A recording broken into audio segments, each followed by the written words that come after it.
Hey, what's up? So in today's video, I kind of just wanted to run through some of the things about the S5IIX by Lumix that I don't really like so much and that I think they could probably fix in the upcoming new Lumix cameras that are probably going to come out in just a few weeks at NAB. As far as like stuff that they could fix on the S5IIX itself, there is some things that I think could be fixed with just a firmware upgrade.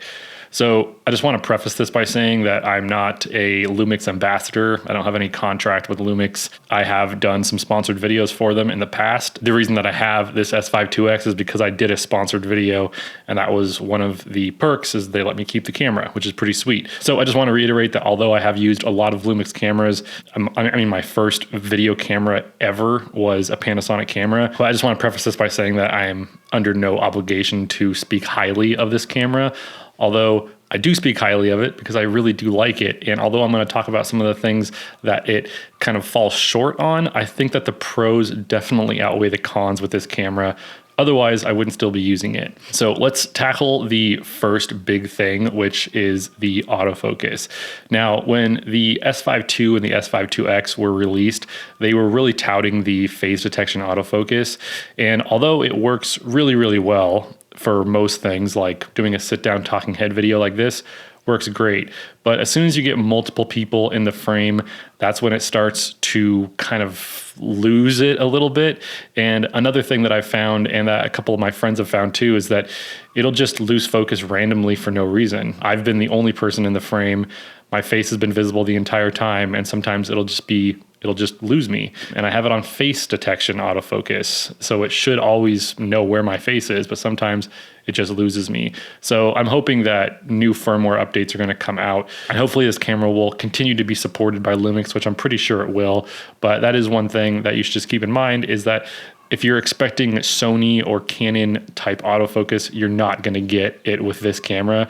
I would probably say, because I've used Sony and Canon, I would think Sony is at like the top tier as far as autofocus, and then Canon, and then Lumix, and then, well, actually, Sony, Canon, Olympus, Lumix, Fujifilm. That's kind of how I rank these cameras. And at the very bottom is like, Blackmagic cameras, because they don't have, autofocus to speak of at all. So the next thing is something that my buddy Jeremy and I kind of were at odds about for a little while, but I do kind of see his standpoint on it a little bit, and that is tally lights. Now, honestly, I haven't really found myself in a position where I needed a tally light, but because of how they marketed this camera, which it was kind of said to be a video shooter's camera, more so than the original S5 II. So the fact that this doesn't have a tally light kind of makes it harder for people who, film weddings or events to know if their camera is recording. Now, there's a pretty easy fix. Just flip out the LCD screen and you should be able to see the red frame on the actual LCD, and you'll know that it's recording that way. But if you're really, really far away, sometimes that could be hard to tell. And that's why a lot of professional video shooters, especially people who do corporate events, weddings, they like to have tally lights. You see that on cameras like the FX30, FX3, FX6. They all have tally lights. Even the GH6, I believe, has a tally light, but the S5IIX doesn't. Now, again, not a huge deal for me, but if you're a video shooter and you're expecting that, that is something that is lacking on this camera. I don't know if it's possible to fix this with a firmware upgrade, because the S5IIX does have an autofocus lamp, which maybe if they turned that autofocus lamp into a tally light, that could work. Like, I'm not sure what the limitations of firmware and programming go into doing something like that, but this does have a lamp on the front that could be used as a tally light if it was able to be made so. So that is something that you should just keep in mind. It doesn't have a tally light, but for me, I'm not shooting events. I'm not shooting corporate stuff. I'm literally just making YouTube videos. So for me, not a big deal. But if you're into the event or wedding world, that could be a problem for you. So the next thing that you should know about this camera is that it is kind of slow at times. And I feel like it's mostly when you're turning it on. The startup speed isn't as fast as I'm used to. Even my GH3 would turn on faster than this S5IIX. And it's not just startup speeds, but it's also like if you press the playback button, you have to wait for a little bit in order for you to actually like press play and play it back. So there is a bit of a lag between pressing the playback button, the playback screen comes up, but you can't actually click the play button for another like 2 seconds. So it's not as instantaneous as a lot of the other Lumix cameras that I've used. And that was something that I kind of had to like get used to again, was just waiting for this camera to respond. And I think it is because, you're writing bigger, larger, heftier files to the cards, and it could be a card write speed issue. I am using relatively fast cards, so you wouldn't really think that it would be that big of a deal, but that is something that you should just keep in mind, is that when it comes to turning the camera on and going from shooting mode to playback mode, there is a little bit of a lag. So that's just something that, like, it could be a card issue, but again, the startup speed shouldn't have anything to do with your card. So it is just a little bit slower than I was expecting when it came to the interface. And the last thing that I kind of wanted to touch on, the way that this camera was marketed, it was marketed towards video shooters and like video professionals. And that's where I feel like a lot of people have kind of been scratching their heads with a lot of the things about this camera, like the no tally lights and like the autofocus and stuff like that. But like one of the things that has always frustrated me is I wish that there was more custom modes on the dial. You only have 3 custom modes on the dial, C1, C2, and C3. And then you have all of these other modes on this dial that are basically for photography, the intelligent auto, then you have shutter priority, aperture priority, and manual.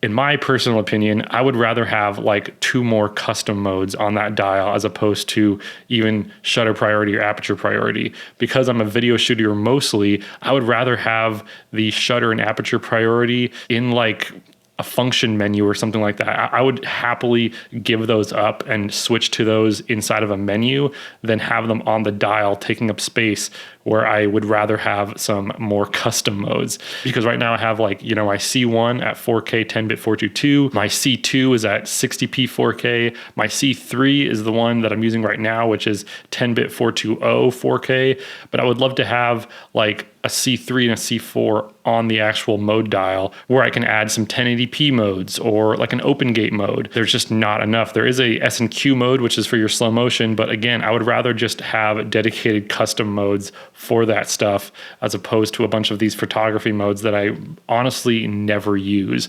I probably use this camera to take photos like 3 times that I can think of. So that's the one thing where it's just like, I know it's a hybrid camera and it can take photos, but I feel like most of the people that are buying this camera are buying it because they're video shooters. And if they're photographers primarily, then I think that they would have just gone for the S5 II.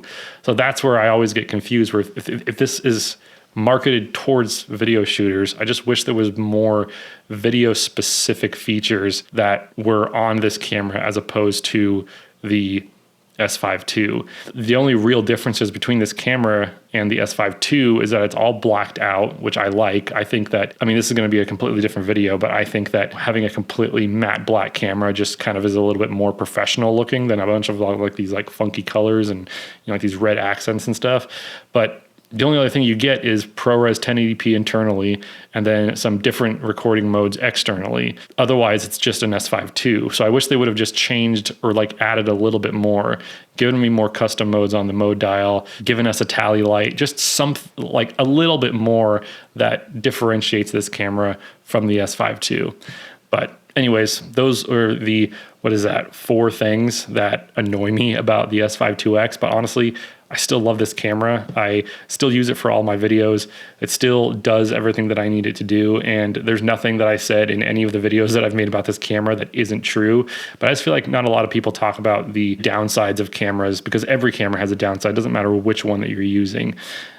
Anyways, that's all I kind of wanted to say in this video. Just wanted to make it, as short and sweet as I could. But yeah, still love this camera. Still going to continue using it for the foreseeable future. But hope you enjoyed it. Hope that helps if you're on the fence about getting this camera. And I'll talk to you all next time. Later.